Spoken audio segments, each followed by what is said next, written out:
मेरा नाम मार्गरेट है, मार्गरेट हॉलोवे। मैं 84 साल की हूँ। मैं ये रिकॉर्ड कर रही हूँ क्योंकि मुझे ये जोर से कहना है, किसी खास के लिए नहीं, शायद खुद के लिए। शायद इसलिए कि अगर मैं अब नहीं कहूँगी तो कभी नहीं कह पाऊंगी। मुझे वो आखिरी बार याद है जब उसने मुझे देखा था, सच में देखा था। वो मंगल का दिन था। मुझे पता है क्योंकि मंगल को मैं ग्रोसरी शॉपिंग करती थी और मैं अभी बैग्स लेकर घर आई थी। वो किचन की टेबल पर बैठी थी अपनी कॉफी के साथ। दोपहर हो चुकी थी लेकिन वो अभी भी नाइट गाउन में थी। जब मैं अंदर आई तो उसने ऊपर देखा और सिर्फ 1 सेकंड के लिए, शायद 2, उसकी निगाहें मेरी निगाहों से मिली। वो जल्दी से नजर नहीं थी जो हम महीनों से कर रहे थे। वो शाइस्ता तस्लीम नहीं थी। वो ऐसी नजर थी जो वाकई आपको देखती है। और फिर वो खत्म हो गई। उसने वापस अपने हाथों की तरफ देखा और मैंने ग्रोसरी रखी और बस इतना ही था। मुझे तब नहीं पता था, लेकिन वो आखिरी बार था। 3 हफ्ते बाद वो चली गई।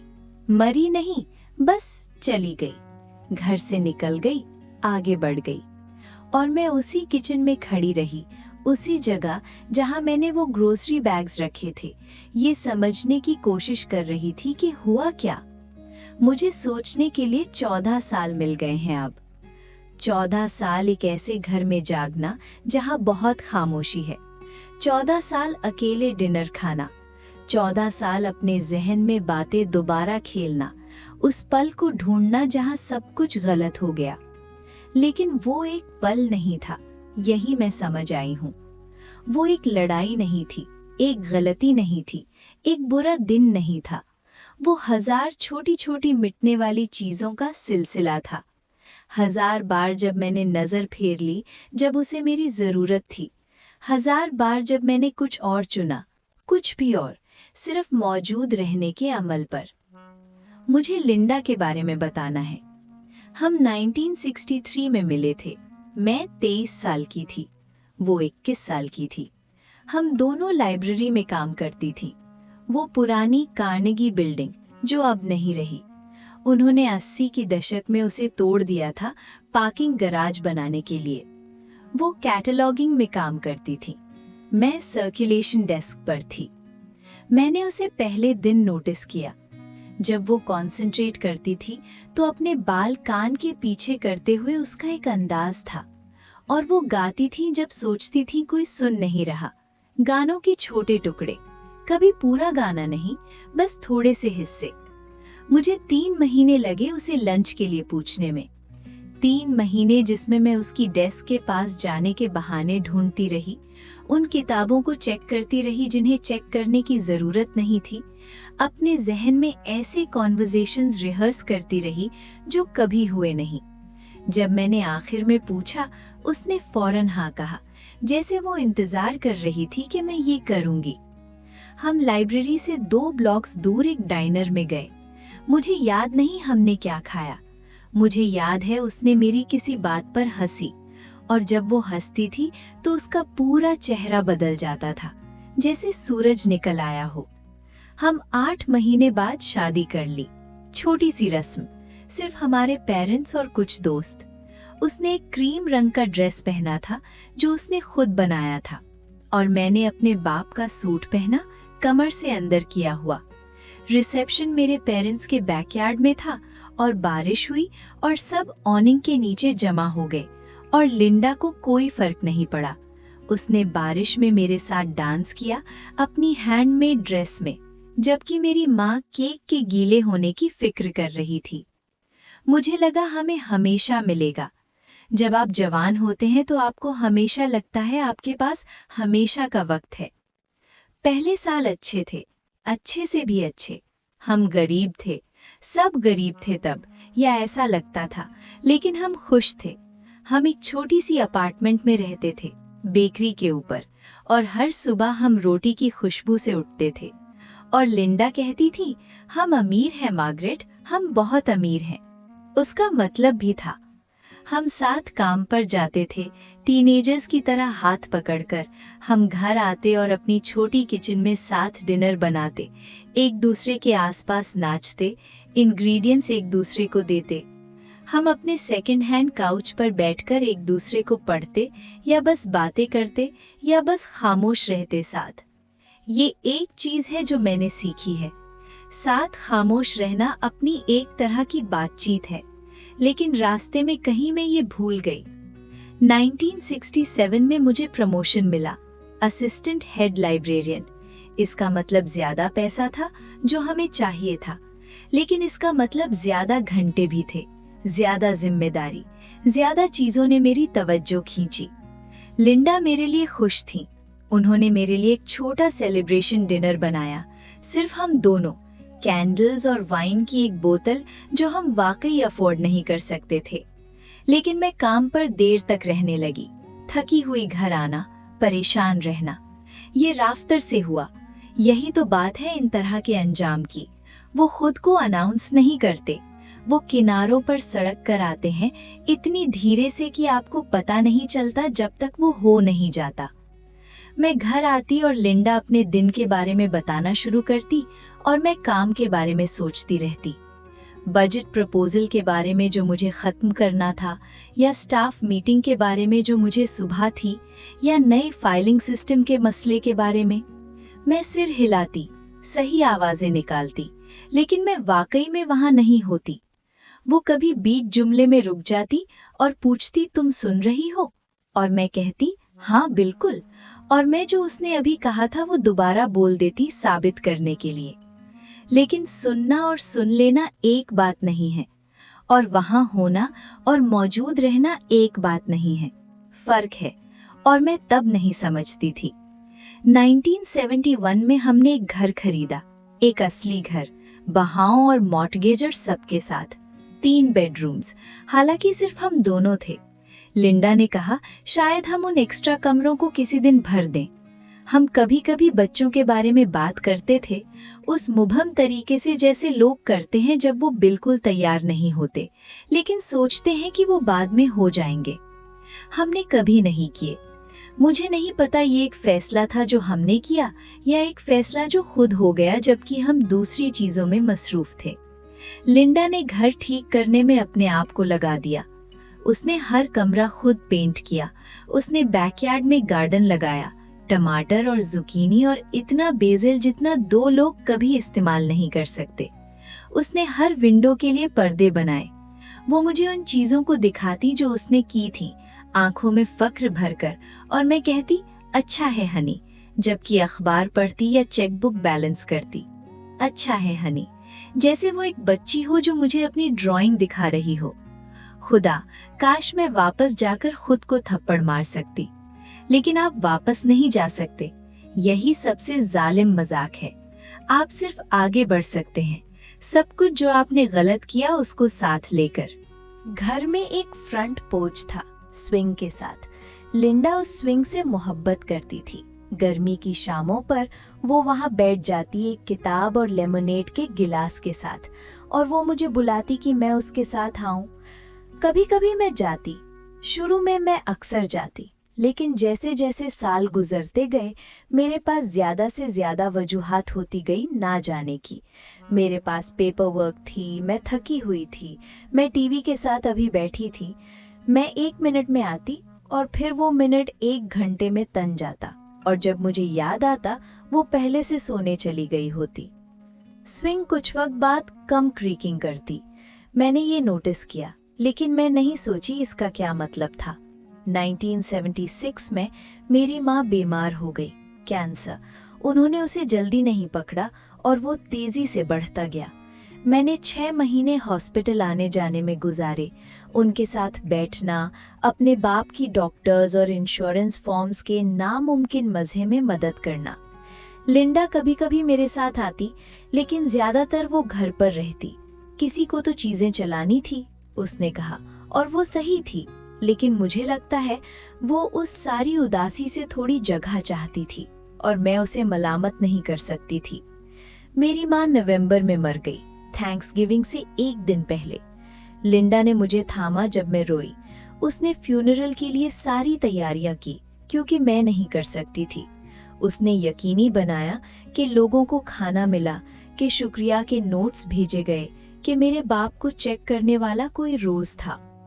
वो इतनी मजबूत थी, मैं पूरी तरह उसके ऊपर टिका। और फिर फ्यूनरल खत्म हो गया और रिश्तेदार घर चले गए और जिंदगी को नॉर्मल होना था, लेकिन मैं नहीं हो पाई। मैं मौत के बारे में सोचना बंद नहीं कर पाई, वक्त खत्म होने के बारे में, उन सारी चीजों के बारे में जो मैं अपनी माँ को कहना चाहती थी लेकिन कभी नहीं कही, क्योंकि मुझे लगा हमेशा ज्यादा वक्त होगा। मैं काम से ऑब्सेस्ड हो गई, कामयाबी से, कुछ पीछे छोड़ने से। मैंने एक्स्ट्रा प्रोजेक्ट्स ली, मैं कमिटीज के लिए वॉलंटियर बन गई। मैंने लाइब्रेरी साइंस के बारे में एक किताब लिखना शुरू की जो मैंने कभी खत्म नहीं की। मैं ऑफिस में 8, 9, 10 बजे रात तक रुकती। मुझे लगा मैं गम प्रोसेस कर रही थी, मैं उससे भाग रही थी, और मैं लिंडा से भी भाग रही थी। हालांकि मैंने उसे तब उस तरह नहीं देखा, क्योंकि जब मैं घर होती वो बात करना चाहती थी, वो जानना चाहती थी मैं कैसी महसूस कर रही हूँ, मैं क्या सोच रही हूँ, मैं ठीक हूँ या नहीं। और मैं इसके बारे में बात नहीं करना चाहती थी, मैं अकेला छोड़ जाना चाहती थी। तो मैं उस पर चिढ़ जाती, जोर से नहीं, मैं कभी चिल्लाने वाली नहीं थी, लेकिन उस ठंडी कटी हुई तरह से जो किसी तरह बुरी होती है, वो तरह जो दूसरे शख्स को ये महसूस कराती है कि वो मसला है फिक्र करने के लिए। उसने कुछ वक्त बाद पूछना बंद कर दिया। मुझे ये ज्यादा परेशान करना चाहिए था जितना किया। 1979 में लिंडा पेंटिंग क्लासेस लेने लगी। वो हमेशा पेंट करना चाहती थी, उसने कहा। वो सालों सोचती रही लेकिन कभी वक्त नहीं निकाला। उसने स्पेयर बेडरूम में एक ईजल लगाया, वो जिसको हम मे बी समडे रूम कहना छोड़कर जंक रूम कहने लगे थे। वो सैटरडे सुबह पेंट करती जबकि मैं यार्ड का काम करती या एरंड्स चलाती। वो कुछ शामों को पेंट करती जबकि मैं टीवी देखती। वो मुझसे कभी कभी पूछती कि क्या वो देखना चाहती हैं वो क्या काम कर रही हैं। बाद में मैं कहती मैं किसी चीज के बीच में हूँ। मैंने उसकी पेंटिंग्स देखी जरूर, वो पूरे घर में थी, लैंडस्केप्स ज्यादातर, कुछ पोर्ट्रेट्स। वो अच्छी थी, अच्छे से भी अच्छी। जिस तरह से वो रोशनी कैप्चर करती थी उसमें कुछ था जो आपको महसूस करवाता था कि आप वाकई वहाँ हैं, उस पल में, उस जगह पर। लेकिन मैंने उसे कभी नहीं बताया। मैंने चीजें कही जैसे अच्छा है या तुम बेहतर हो रही हो, जैसे वो एक स्टूडेंट हो और मैं उसकी टीचर, जैसे उसका आर्ट मेरी मंजूरी के लिए मौजूद था। उसने एक बार एक छोटा प्राइज जीता, लोकल कंपटीशन, तीसरा इनाम $200 और एक छोटी रिबन। वो इतनी एक्साइटेड थी, वो चेक और रिबन घर आई, तेजी से बात करती, उसके गाल लाल। मैं बेसबॉल गेम देख रही थी। मैंने कहा बहुत अच्छा है हनी, वाकई बहुत अच्छा है, और मैं टीवी की तरफ वापस मुड़ी। वो एक पल खड़ी रही, मैं महसूस कर सकती हूँ वो खड़ी है, और फिर वो चल दी। वो 1982 था, मुझे याद है क्योंकि ब्रूअर्स उस साल वर्ल्ड सीरीज में थे और मैं हर गेम से चिपकी हुई थी, अपनी बीनी की खुशी से ज्यादा उससे चिपकी हुई। 80 का दशक अब धुंधला है, इसलिए नहीं कि कुछ नहीं हुआ, इसलिए कि सब कुछ उसी तरह हुआ। मैं काम करती, लिंडा पेंट करती, हम उसी घर में मौजूद रहे, वही रूटीन्स फॉलो करते, जैसे एक्टर्स एक ऐसे प्ले में जो हमने इतनी बार परफॉर्म किया था कि हमें अपनी लाइन सोचने की जरूरत नहीं थी। हम एक दूसरे के साथ शाइस्ता थे, हमेशा शाइस्ता, यही मैं खुद को कहती थी। हमने कभी लड़ाई नहीं की तो चीजें ठीक होनी चाहिए, लेकिन शाइस्तगीपन वो है जो आप अजनबियों को देते हैं। जिनसे आप मोहब्बत करते हैं वो शाइस्तगीपन से ज्यादा के हकदार हैं, वो आपकी तवज्जो के हकदार हैं, आपकी दिलचस्पी के। लिंडा ने अपनी पेंटिंग्स के बारे में बात करना बंद कर दिया। वो अभी भी पेंट करती थी, लेकिन उन्हें मेरे साथ शेयर करना बंद कर दिया। वो एक ग्रुप ज्वाइन कर गई, दूसरे आर्टिस्ट्स। वो हफ्ते भी एक बार किसी के घर या कॉफी शॉप पर मिलते और आर्ट और टेक्निक और जो भी आर्टिस्ट्स बात करते हैं उसके बारे में बात करते। वो उन मीटिंग से हल्की तरह घर आती, ज्यादा एनिमेटेड। मुझे खुशी थी कि उसके पास कुछ था जो उसे खुश करता था, मुझे लगा मैं सपोर्टिव हो रही थी। मुझे एहसास नहीं हुआ कि मैं वो चीज होनी चाहिए जो उसे खुश करती थी, या कम से कम चीजों में से एक। 1987 में मुझे हेड लाइब्रेरियन बना दिया गया। ये वो जॉब थी जिसके लिए मैं 20 साल से काम कर रही थी, हर चीज का होरुल। हमने पुरानी हेड लाइब्रेरियन के लिए रिटायरमेंट पार्टी की और फिर मैं उसके ऑफिस में घुसी और लगा जैसे मैं आखिरकार पहुंच गई थी। लिंडा पार्टी में आई। उसने एक नीला ड्रेस पहना जो मैंने पहले कभी नहीं पहना था, और वो मुस्कुराई और मेरे कलीग्स के साथ छोटी बातें की, और उसने सब सही चीजें कहीं कि वो कितनी प्राउड है। लेकिन घर जाते वक्त वो खामोश थी। मैंने उससे पूछा क्या गलत है। उसने कहा कुछ नहीं, मैं थकी हुई हूँ। मैंने जोर नहीं दिया। मैं अपनी खुद की कामयाबी से इतनी भारी थी कि नोटिस ही नहीं किया कि वो अब उसका हिस्सा नहीं थी। नई जॉब का मतलब और भी लंबे घंटे थे, ज्यादा स्ट्रेस, ज्यादा मसले सॉल्व करने के लिए। मैं थकी हुई घर आती और लिंडा का डिनर तैयार होता और हम ज्यादातर खामोशी में खाते, और फिर मैं टीवी के सामने सो जाती। वीकेंड्स पर मैं देर से सोती, हफ्ते से रिकवर करने की कोशिश में। लिंडा जल्दी उठी होती, पेंटिंग या गार्डनिंग या ऐसे काम कर रही होती जिनमें मैं हिस्सा नहीं थी। हम रूममेट्स की तरह रहने लगे, फ्रेंडली रूममेट्स, लेकिन फिर भी सिर्फ 2 लोग जगह और खर्चों को शेयर कर रहे। 1993 में लिंडा के बाप मर गए। वो कुछ वक्त से बीमार थे तो ये शौक नहीं था, लेकिन फिर भी मुश्किल था। मैंने फ्यूनरल के लिए काम से 2 दिन छुट्टी ली। मैं सर्विस पर उसके बगल में खड़ी रही। मैंने रिश्तेदारों से हाथ मिलाया और पड़ोसियों से कैसरोल्स कबूल किए, और फिर मैं काम पर वापस चली गई। लिंडा ने 1 हफ्ता लिया। जब वो वापस आई, वो अलग थीं, ज्यादा खामोश, लेकिन उदास तरह से नहीं, एक फैसला किए हुए तरह से, जैसे उसने कुछ महसूस किया हो और इंतजार कर रही हो कि आगे क्या होगा। मुझे उसे पूछना चाहिए था कि वो क्या सोच रही हैं। मैंने नहीं पूछा। मैंने खुद को बताया कि उसे गम के लिए जगह चाहिए। हकीकत में मैं सिर्फ इससे डील नहीं करना चाहती थी। गम उलझा हुआ और मुश्किल होता है, और मैं पहले से अपना गम कर चुकी थी जब मेरी माँ मरी और मेरे पास ज्यादा के लिए जगह नहीं थी। तो मैंने उसे जगह दी, दुनिया भर की जगह। पार्ट 3। 1998 में मैं 60 साल की हुई। लिंडा में मेरे लिए पार्टी दी। कुछ बड़ा नहीं, सिर्फ काम से कुछ दोस्त, कुछ पड़ोसी, उसका पेंटिंग ग्रुप। उसने स्क्रैच से केक बनाया था, चॉकलेट, मेरा पसंदीदा। उसने घर को स्ट्रीमर्स और बलून से सजाया था, और एक बैनर था जिसमें लिखा था हैप्पी 60th मार्गरेट। सबको अच्छा वक्त गुजरा, लोग हंसे और कहानियां सुनाई और बहुत ज्यादा केक खाया। मुझे याद नहीं मैंने उस रात लिंडा से ज्यादा बात की। वो होस्टिंग में बिजी थी, यकीनी बना रही थी कि सबको जो चाहिए मिल रहा है। ड्रिंक्स रिफिल कर रही थी, ज्यादा खाना ला रही थी। मैं सेलिब्रेट होने में बिजी थी। जब सब चले गए, हमने साथ साफ किया। वो धोती, मैं सुखाती। वो गुनगुना रही थी उन गाने के टुकड़ों में से एक जो वो गाती थी जब हम पहली बार मिले थे। मैंने लगभग कुछ कहना था उसके बारे में, लगभग पूछना कि गाना क्या है, या वो इसको क्यों गुनगुना रही है, या बस कुछ। लेकिन मैं थकी हुई थी और मेरे पैर दर्द कर रहे थे और मैं सोना चाहती थी। तो मैंने आखिरी डिश सुखाना खत्म किया, उसके गाल पर किस किया और कहा, पार्टी के लिए थैंक्स हनी, ये परफेक्ट थी।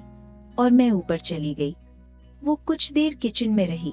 मैं उसे नीचे चीजों को रखते, काउंटर साफ करते सुन सकती थी। मैं उसके बिस्तर पर आने से पहले सो गई। तब तक ये पैटर्न बन चुका था।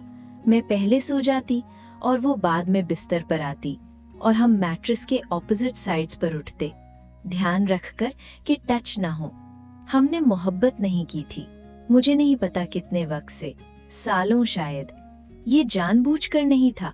हमने रुकने का फैसला नहीं किया, ये बस रुक गया, और हम दोनों में से किसी ने इसके बारे में कुछ नहीं कहा। 2001 में मुझे अपने दिल के साथ मसले होने शुरू हुए। कुछ सीरियस नहीं, डॉक्टर ने कहा, सिर्फ कुछ अरिथमिया। स्ट्रेस रिलेटेड शायद। उन्होंने मुझे दवारी पर रखा और कहा कि मैं धीरे चलूं। मैं धीरे नहीं चली।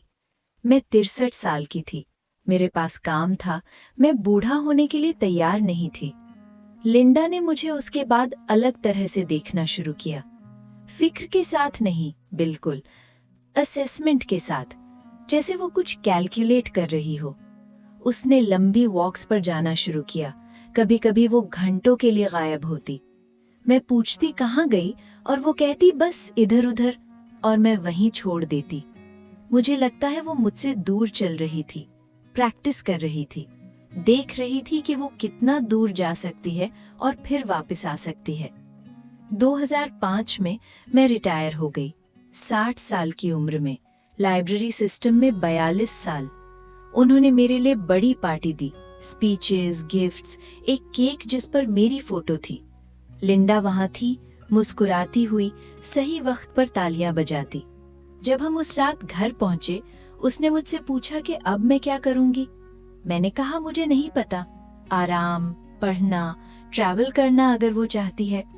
उसने सिर हिलाया, लेकिन वो एक्साइटेड नहीं लग रही थी, वो फंसी हुई लग रही थी। मुझे लगता है तब पहली बार मैंने महसूस किया वो ठंडी मेरे सीने में जो मेरी दिल की दवाई नहीं थी। डर कि मैंने कुछ अहम मिस कर दिया, लेकिन मैंने उसे दूर धकेला। मैंने खुद को बताया कि हमें अब वक्त मिलेगा, दोबारा जुड़ने का वक्त, साथ रहने का वक्त, दुनिया भर का वक्त। रिटायरमेंट के पहले कुछ महीने अजीब थे।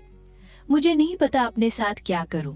मैं जल्दी उठती, आदत से, और लिंडा पहले से उठी होती, अपनी कॉफी पी रही होती, अखबार पढ़ रही होती। मैं अपने लिए एक कप डालती और उसके सामने बैठती, और हम खामोशी में पढ़ते।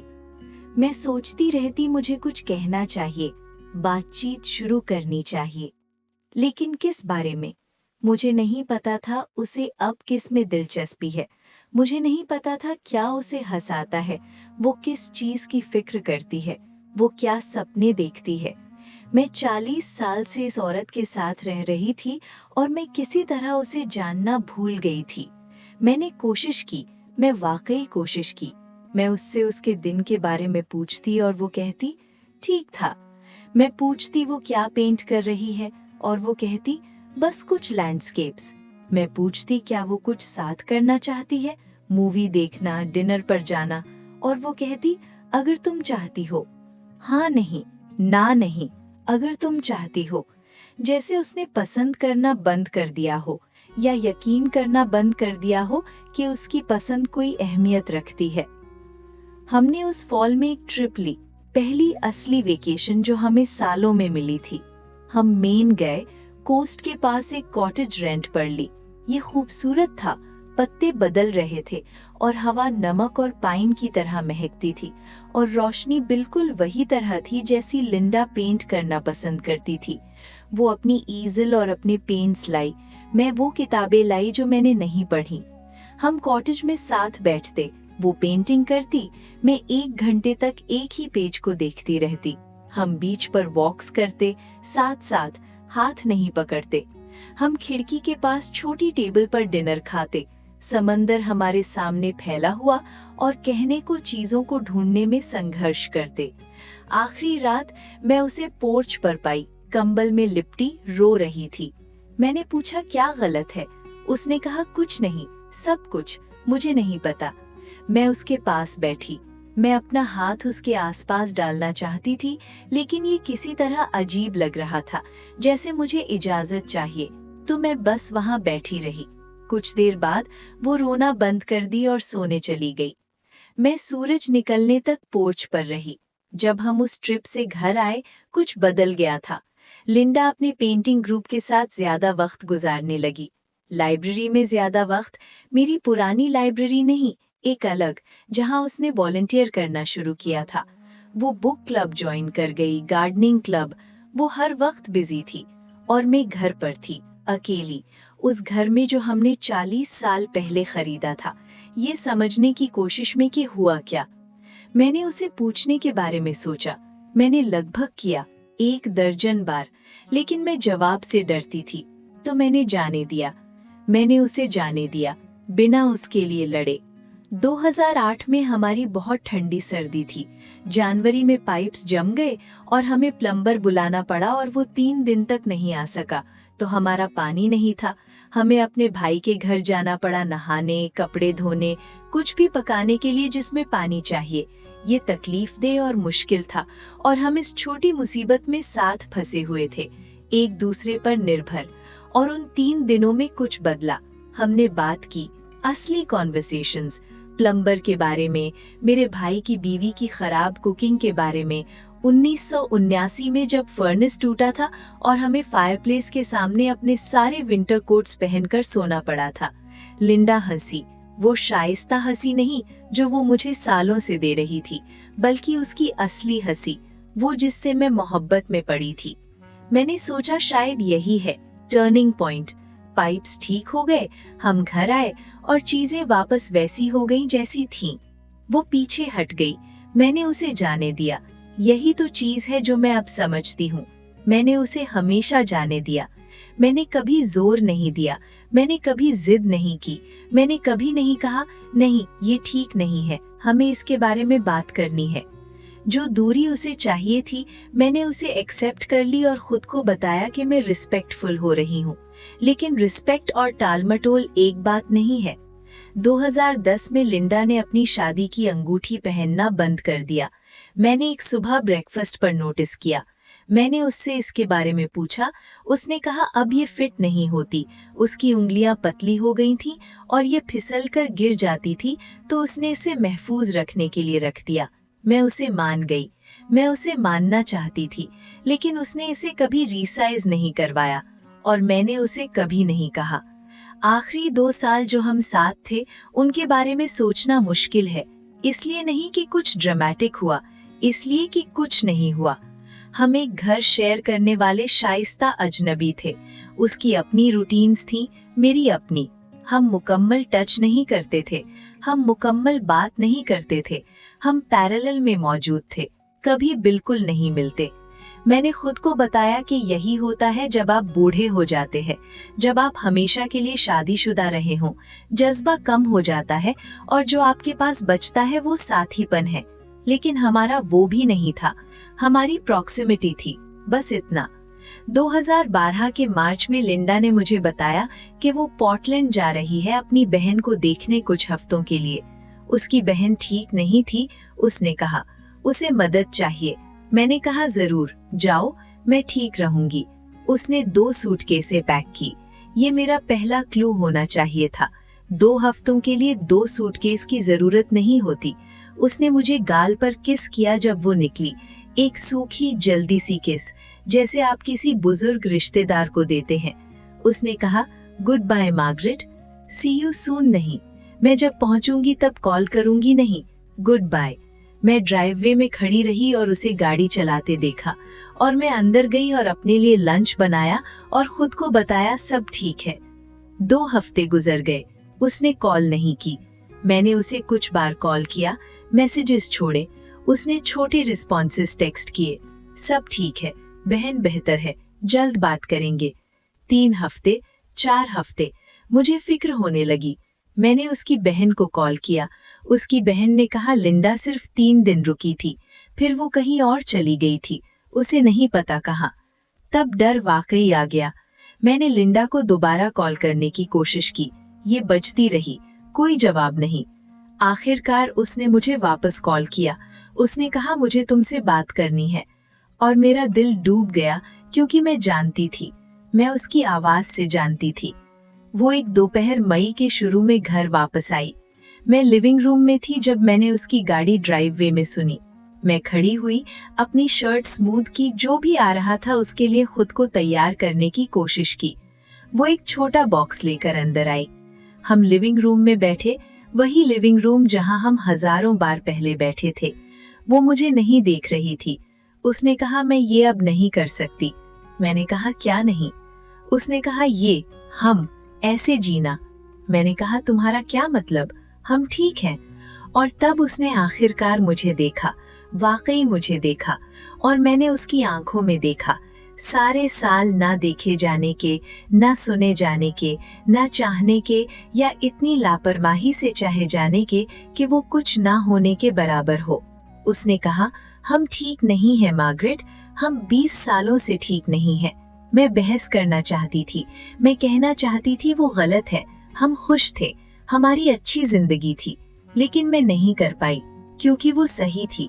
उसने कहा, उसने एक छोटा अपार्टमेंट ढूंढ लिया है शहर के पार, वो शिफ्ट हो रही है, वो अपनी बाकी चीजें लेने आई है। मैंने पूछा, क्या कोई और है? वो हंसी, लेकिन ये खुशी की आवाज नहीं थी। उसने कहा, नहीं, कोई और नहीं है, मैं भी मुकम्मल नहीं बची। मुझे समझ नहीं आया उसका क्या मतलब है। वो ऊपर गई और पैकिंग शुरू कर दी। मैं लिविंग रूम में बैठी रही, उसे ऊपर चलते फिरते सुना, ड्रॉर्स खुलते और बंद होते, क्लोजेट का दरवाजा, फ्लोर बोर्ड्स पर उसके कदम। उसने अपनी गाड़ी तक कई ट्रिप्स किए, मैंने उसकी मदद नहीं की, मैं बस वहां बैठी रही। अपनी आखिरी ट्रिप पर वो दरवाजे में रुकी, मैंने ऊपर देखा, और तब ये हुआ, वो नजर जिसके बारे में मैंने ये सब शुरू करने के वक्त बात की थी। उसने मुझे ऐसे देखा जैसे वो किसी चीज को याद कर रही हो, जैसे वो किसी चीज को अलविदा कह रही हो जो उसने कभी एक बार बहुत पहले मोहब्बत की थी, और फिर वो चली गई। मैंने उसकी गाड़ी स्टार्ट होते सुना, आवाज कम होते सुना जैसे वो दूर गई, और मैं उस लिविंग रूम में बैठी रही जब तक अंधेरा नहीं हो गया। पहले कुछ हफ्ते उसके जाने के बाद सबसे बुरे थे। घर इतना खामोश था, मैंने कभी नोटिस नहीं किया कि लिंडा कितनी आवाज करती थी। वो गुनगुनाना, जिस तरह से वो कबर्ड्स खोलकर बंद करती थी, सीढ़ियों पर उसके कदम, उसके बिना घर मुर्दा लगता था। मैंने बिजी रहने की कोशिश की, मैंने ऐसी चीजों को साफ किया जिन्हें साफ करने की जरूरत नहीं थी। मैंने क्लोजेट्स ऑर्गेनाइज किए, मैंने एटिक में पुराने डब्बों को देखा, मैंने वहां उसकी पेंटिंग्स पाई, दर्जनों, जो उसने मुझे कभी नहीं दिखाई या मैंने कभी सच में देखी नहीं। वो खूबसूरत थीं, लैंडस्केप्स ज्यादातर, लेकिन पोर्ट्रेट्स भी। कुछ मैंने पहचाने, पड़ोसी, उसके पेंटिंग ग्रुप के दोस्त, और फिर मैंने उन्हें पाया। मेरी पेंटिंग्स हाल ही की नहीं, ये दशकों पहले की थी। मैं कुर्सी पर पढ़ रही थी, मैं यार्ड का काम कर रही थी, मैं काउच पर सोई हुई थी। उसने मुझे बार बार पेंट किया था। हर पेंटिंग में मैं दूर लग रही थी, पहुंच से बाहर। यही वो मुझे देखती थी, यही मैं थी। मैं पहली बार सालों में रोई, शाइस्ता रोना नहीं, खामोश रोना नहीं, वो तरह का रोना जो कहीं गहराई से आता है, जो आप कंट्रोल नहीं कर सकते, जो आपको बाद में खाली छोड़ देता है। मैंने उसे कॉल करने की कोशिश की, उसने जवाब नहीं दिया। मैंने मैसेजेस छोड़े, माफी मांगना, उसे भीख मांगना कि वो मुझसे बात करे, घर आए। उसने मुझे एक बार टेक्स्ट किया, मुझे जगह चाहिए, प्लीज इसका एहतराम करो।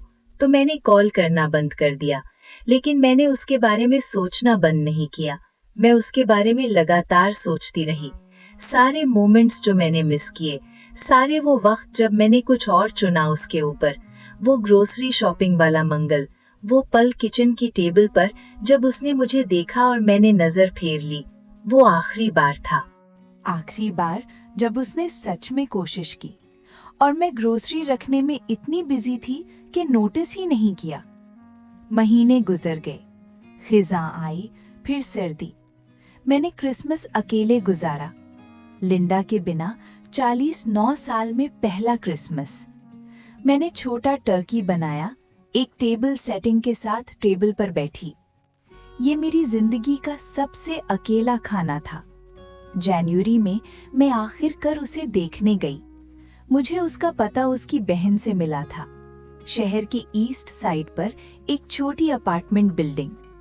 मैंने उसके दरवाजे पर नॉक किया, उसने जवाब दिया, और एक सेकंड के लिए मैंने उसके चेहरे पर हैरानी देखी। फिर वो बंद हो गया। उसने मुझे अंदर नहीं बुलाया, हम हॉलवे में खड़े रहे। मैंने पूछा, क्या हम बात कर सकते हैं? उसने कहा, बात करने को कुछ नहीं है। मैंने कहा, मैं माफी चाहती हूँ। मैंने कहा, अब मैं समझती हूँ। मैंने कहा, मैं दोबारा कोशिश करना चाहती हूँ। उसने मुझे सबसे उदास एहसास के साथ देखा जो मैंने कभी देखा। उसने कहा, मार्गरेट, मैंने सालों कोशिश की, दशकों। मैंने तुम्हें पाने की इतनी कोशिश की। उसने कहा, और तुम कभी वहां नहीं थी। मैंने कहा, मैं अब यहाँ हूं। उसने कहा, बहुत देर हो चुकी है। मैं बहस करना चाहती थी। मैं कहना चाहती थी कि बहुत देर कभी नहीं होती। लोग बदल जाते हैं, हम दोबारा शुरू कर सकते हैं। लेकिन मैं उसके चेहरे में देख सकती थी कि वो कर चुकी थी। गुस्सा नहीं, दुखी नहीं, बस कर चुकी थी। उसने कहा, वो उम्मीद करती है मैं अच्छी रहूं। उसने कहा, वो हमेशा मेरा एक हिस्सा चाहेगी। वो हिस्सा शुरू से, जब हम जवान थे और सब कुछ नया था। लेकिन वो शख्स चली गई थी, और जो शख्स मैं बन गई थी वो कोई थी जिसके साथ वो अब नहीं रह सकती थी। उसने दरवाज़ा बंद कर दिया। मैं उस हॉलवे में लंबे वक्त तक खड़ी रही। फिर मैं घर चली गई। वो 4 साल पहले था। मैंने उसे तब से नहीं देखा। मैं कभी कभी उसके बारे में सुनती हूँ, म्यूचुअल फ्रेंड्स के जरिए, उसकी बहन के जरिए। वो अभी भी पेंट कर रही है। पिछले साल उसका एक गैलरी में शो था, कई पीसेस बिके। वो खुश है जो मुझे बताया गया, और मैं खुश हूँ। मैं वाकई हूँ। मैं अपने घर में अकेले रहती हूँ, वो घर जिसे उसने घर बनाया जबकि मैं दूसरी चीजों में बिजी थी। मैं 84 साल की हूँ और मेरा वक्त खत्म हो रहा है। किसी ड्रामेटिक तरह से नहीं, कोई टर्मिनल बीमारी नहीं, कोई मौत का फैसला नहीं, बस वो धीरा स्टेबल खत्म होना जो उम्र के साथ आता है। मेरे दिल के अभी भी मसले हैं, मेरे हाथ कभी कांपते हैं, मैं चीजें पहले से ज्यादा भूलती हूँ। मैं जानती हूँ मेरे पास दशकों नहीं बचे, शायद साल भी नहीं। और जो मैं कहना चाहती हूँ, जो मुझे कहना है, वो ये है, मैं वहां थी लेकिन मैं मौजूद नहीं थी। यही वो चीज है जो मैं नहीं समझती थी। आप किसी के साथ एक कमरे में, एक घर में, एक जिंदगी में हो सकते हैं और फिर भी पूरी तरह गायब हो सकते हैं। मौजूदगी प्रॉक्सिमिटी नहीं है, ये तवज्जो है, ये शमूलियत है, ये वाकई अपने सामने वाले शख्स को देखना और जो आप देखते हैं उसकी परवाह करना है। ये सवाल पूछना और जवाबों को सुनना है। ये नोटिस करना है जब वो बात करना बंद कर देते हैं और सोचना कि क्यों। ये अखबार नीचे रखना है, टीवी बंद करना है, किताब बंद करना है और कहना है, मुझे अपने दिन के बारे में बताओ, सच में बताओ। ये उस पेंटिंग को देखना है जिसके बारे में वो एक्साइटेड हैं और वाकई देखना, सिर्फ नजर डालना नहीं। ये पोर्ट स्विंग पर उनके साथ बैठना, चाहे आप थके हुए हों।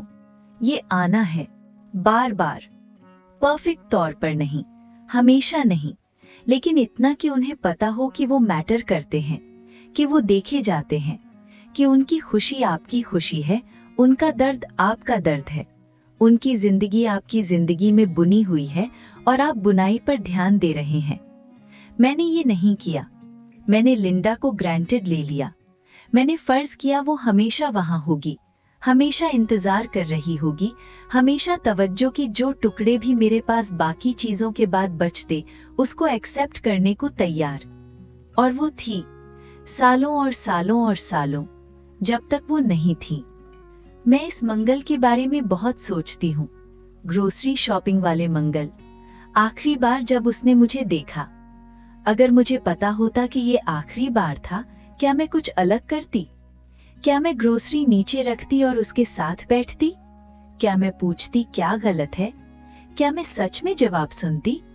मैं सोचना चाहती हूँ मैं करती, लेकिन ईमानदारी से मुझे नहीं पता, क्योंकि तब तक पैटर्न इतना पक्का हो चुका था, दूरी इतनी आम हो चुकी थी।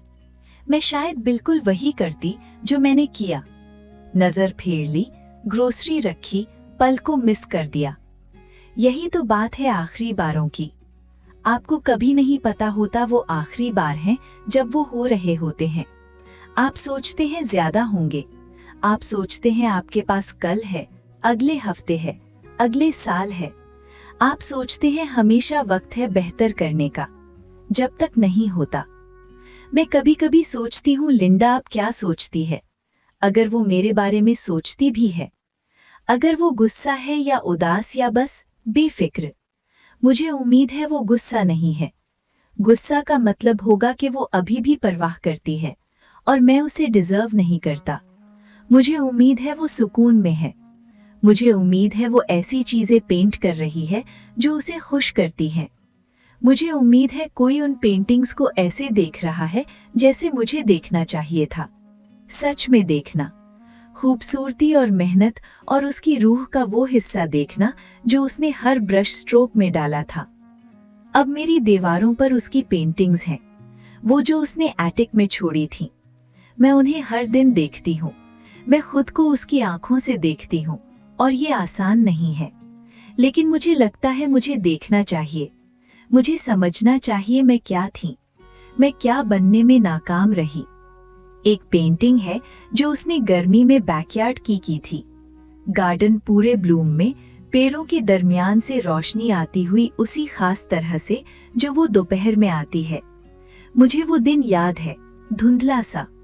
मैं अंदर रही होंगी, शायद टीवी देख रही या अखबार पढ़ रही।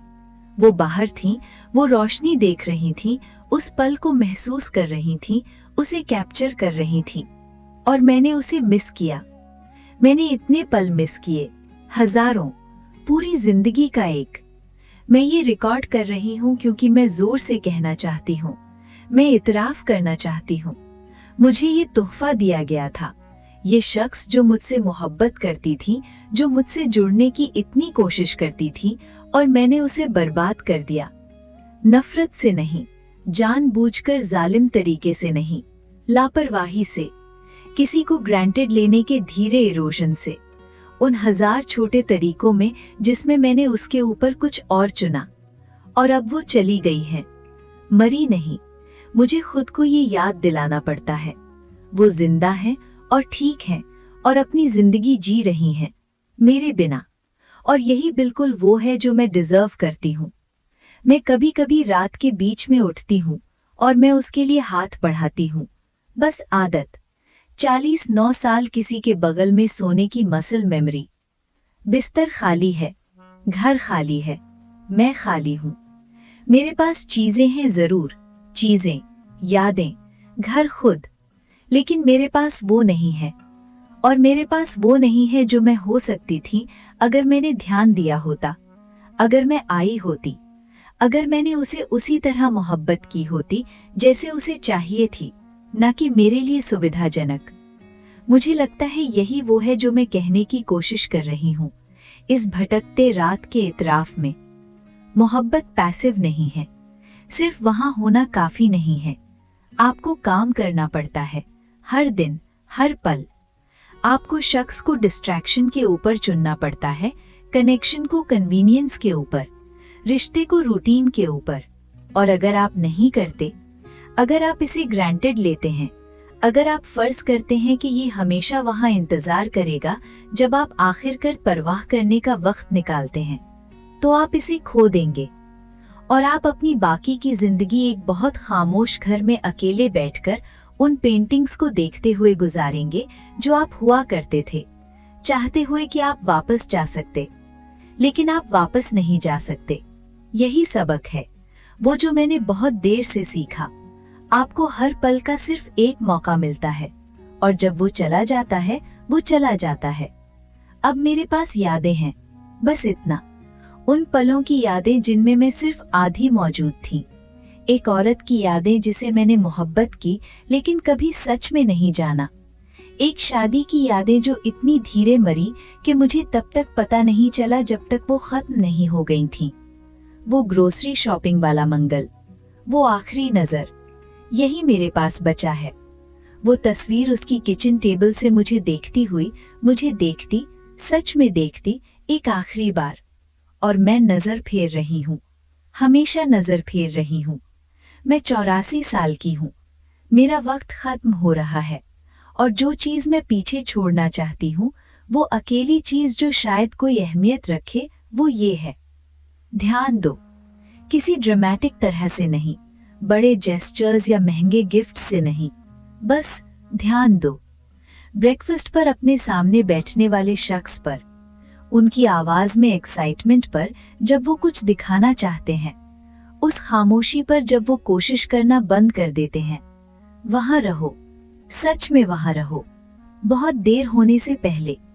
आपके पास पेंटिंग्स और यादें और अफसोस के अलावा कुछ न बचे इससे पहले। आखिरी बार बन जाए और आपको एहसास भी ना हो जब वो जा चुका हो इससे पहले। मुझे वो आखिरी बार याद है जब उसने मुझे देखा। मैं इसे अपनी बाकी जिंदगी याद रखूंगी, चाहे वो कितनी लंबी हो। काश मैं वापस देखती। अगर ये आपके अंदर कुछ लाया, अगर ये आपको किसी के बारे में सोचने पर मजबूर कर दिया जिसे आप ग्रांटेड ले रहे हैं, शायद थोड़ी देर इसके साथ बैठो। शायद अभी भी वक्त है।